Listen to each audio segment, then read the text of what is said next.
नमस्कार, my self doctor आभा भल्ला। मैं BHMS हूँ और भिलाई में प्रैक्टिस करती हूँ और पिछले 1 साल से मैं रेगुलर वीडियो अपडेट कर रही हूँ जिसमें कॉमन पीपल के लिए भी ये वीडियोस हैं और मैं कोशिश करती हूँ ऐसी रेमेडी प्रोवाइड करूँ इन वीडियोस में, ऐसे सॉल्यूशन प्रोवाइड करूँ जिससे सभी को हेल्प हो।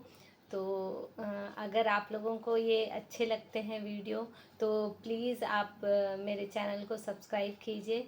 अगर वीडियो पसंद आता है, आपको उससे कुछ फ़ायदा होता है तो लाइक ज़रूर कर दीजिए और बेल आइकन को हिट करना ना भूलें।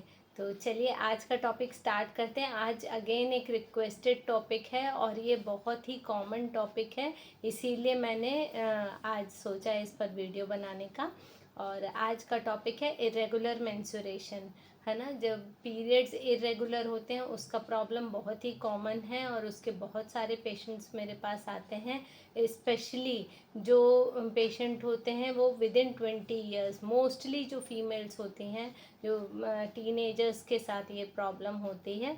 14 से लेकर 18 तक की एज के मैक्सिमम पेशेंट मेरे पास आते हैं। देखिए, अब इरेगुलर मेंस्ट्रुएशन जो है उसके 2 कारण होते हैं।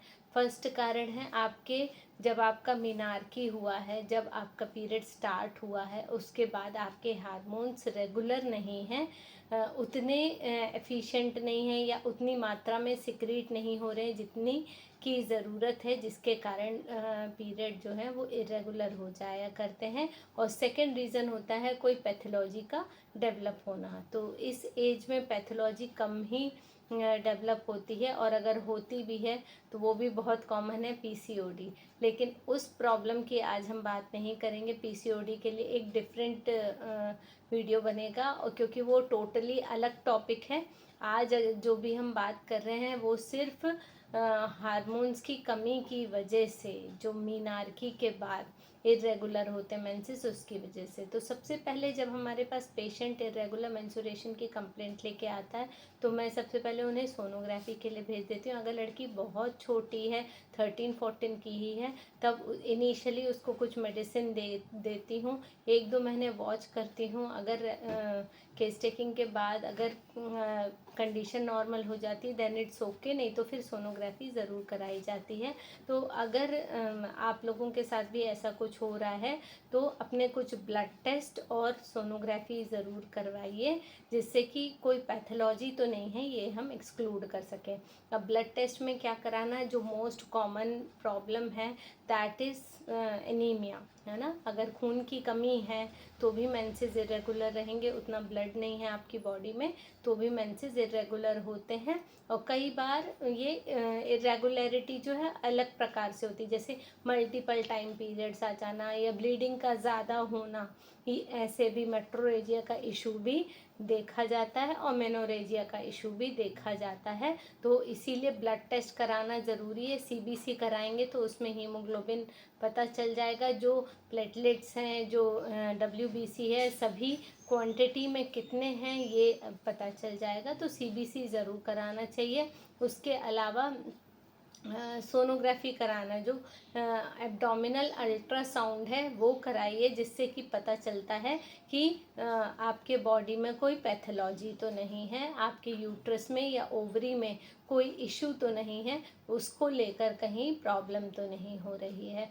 तो ये कराने के बाद आप चाहें तो मुझे कंसल्ट कर सकते हैं और जो नंबर दिए हुआ है उस पर कर लीजिए आप कांटेक्ट, और मैं ऑनलाइन कंसल्टेशन प्रोवाइड करती हूँ।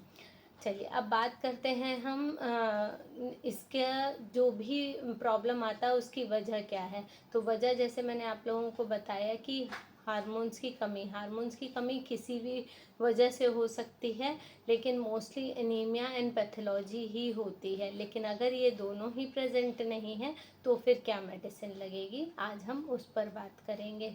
सबसे पहले तो देखिए, इम्पॉर्टेंट है इस एज की जो एडोलसेंट लड़कियां होती हैं उनका डाइट प्रॉपर नहीं होता है, जिसके वजह से प्रॉब्लम आती है। तो सबसे पहले उनको फ्रूट्स एडिक्वेट अमाउंट में इंटेक करना चाहिए। Vitamin C is very important for them. और इस एज में क्या होता है कि यूजुअली सब बिज़ी हैं, स्कूल जाने में, कोचिंग जाने में बिज़ी रहते हैं, अपने पढ़ाई में बहुत ज़्यादा बिज़ी हैं।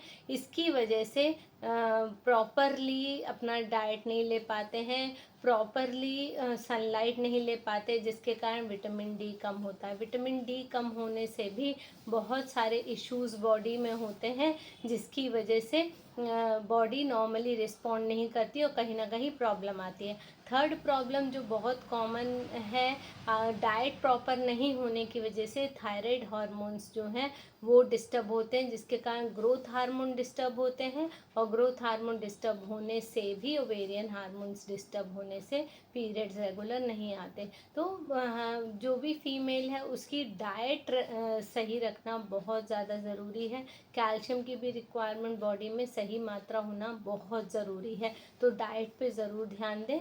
अब बात करते हैं सेकंड मोस्ट, पहली चीज़ डाइट हो गई, सेकंड थिंग है फिज़िकल एक्टिविटी। जब फीमेल बहुत ही कम फिज़िकल एक्टिविटी में होती है, कोई भी उन्होंने स्पोर्ट नहीं अडॉप्ट किया है, कोई आउटडोर एक्टिविटी नहीं है, सिर्फ पढ़ना, स्क्रीन टाइम, अगर सिर्फ इसी में इन्वॉल्व होती है तो भी बहुत सारे हार्मोनल डिस्टर्बेंसेस बॉडी में देखने के लिए मिलते हैं। तो बहुत इम्पॉर्टेंट है एक फ़ीमेल का फिज़िकली एक्टिव रहना। तो ठीक है, बहुत बच्चों को टाइम नहीं मिलता है, इस एज में पढ़ाई बढ़ जाती है, लेकिन आप उनका रूटीन बना सकते हो। आइदर वो 15 मिनट से 30 मिनट का योगा कर लें घर पर ही रहकर, या स्किपिंग कर लें, या कोई भी इस तरीके से एक्टिविटी ऑप्ट करके एटलीस्ट आधा घंटा फिज़िकली एक्टिव रह के, या अगर वो अपना कोचिंग जा रहे हैं तो साइकिल चला के चले जाएं। इस तरीके की अगर ऑप्शंस को ऑप्ट करें तो एक्टिव रह सकते हैं। तो ये 2 पॉइंट्स बहुत इम्पॉर्टेंट हैं, डाइट एंड फिज़िकल एक्टिविटी।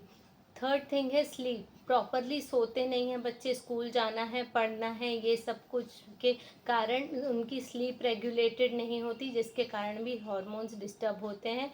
कोशिश करें बच्चे 6 से 8 घंटा ज़रूर सोएं, जिससे कि उनकी बॉडी फिट रहे।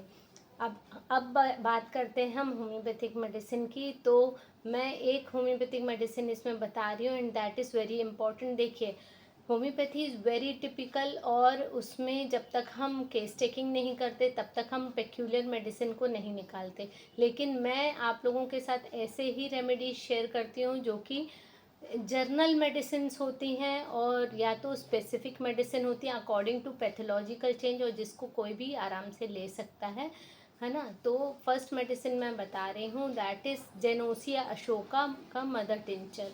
ये मदर टिंचर 15 बूंद दिन में 3 बार लिया जा सकता है, आधे कप पानी में डालकर खाना खाने के पहले। अगर वो फीमेल 40 किलो के ऊपर की है तो 3 बार के डोज लें। अगर फीमेल का वज़न 40 किलो से कम है तो उन्हें सिर्फ 2 बार लेना है इसको। 3 महीने तक वेट कीजिए, लीजिए। अगर ठीक आता है पीरियड देन इट्स ओके, नहीं तो फिर रिपीट टेस्ट करवाइए या कंसल्ट कीजिए किसी डॉक्टर को। अब एक और मेडिसिन मैं इसमें बता रही हूँ, दैट इज़ बायकेमिक। बायकेमिक कॉम्बिनेशन नंबर 15 जो है वो भी इरेगुलर मेंस्ट्रुएशन के लिए है, नॉर्मलाइज करता है जो मेंसेस को। तो इसकी भी 4 गोली दिन में 4 बार अशोका पीने के बाद लिया जा सकता है। इसके अलावा मैं कोई और पोटेंटाइज्ड मेडिसिन नहीं बताऊंगी, क्योंकि every medicine is based on the constitution, और केस टेकिंग के बाद ही उसे लिया जा सकता है।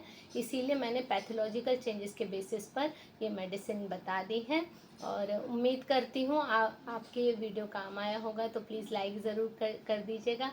जल्दी मिलते एक नए वीडियो में, तब तक स्टे हेल्दी, स्टे फिट।